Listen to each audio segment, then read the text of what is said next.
Well, I'm here with Globetrotting. How you doing, girl? She worked hard tonight. I'd said to Jason and a number of our owners before we went out, I'm soaked, it poured rain when we went out. I had said to Jason and a number of the owners, I just want a consistent mile out of her. I want a confident mile out of her.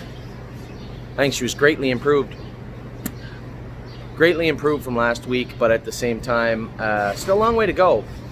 She did, as you can see, she lost a shoe and a toe weight right front. Last year she didn't need the toe weights and she never wore bell boots before, but I warmed her up and she's still not 100%. When you have horses that have sore feet, it is really, really hard to get them under control because they have to work, right?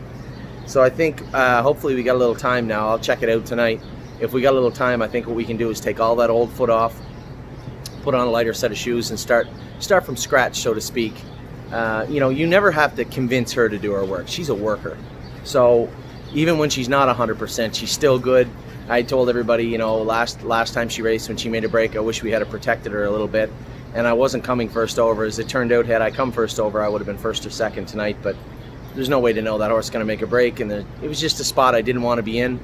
I got away even a little poorer from the gate. Don't believe the bat. I got away a little poorer from the gate than I wanted to, but again,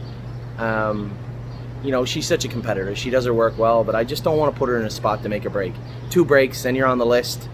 Last thing I wanted to do. The difference between third and fourth is $2,500. We get the whole year with this filly. We need her to build confidence, and she went under the wire with a bow in her neck and the earplugs in her ears. I wasn't gonna, potentially put her on there under be third. As it turned out, had I been aggressive with her, if we had a catch driver on her tonight, the old Anthony McDonald had been driving her, I think I'm first up and I'm first or second. But knowing what we have ahead of us and how much we have invested in this filly, and I don't mean by money, she owes us nothing, but how much is at stake down the road, there was just no way I was coming first over their horse tonight. So a good night in that regard. Obviously, a lot to talk about this week in our videos. A few little loopholes, some issues with racing right now and getting our horses in. We'll go over all that tomorrow, but you'll hear it Monday. But for tonight, I'm happy with Globetrotting. Finished up strong, was sound.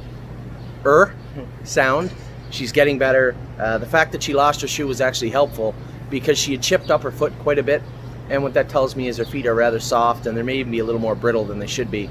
So even more of a reason to take some of that old foot right off, right down to the white line if we have a couple of weeks to work with, and let her grow some new foot on there. So I think that's the plan for now. A good race tonight.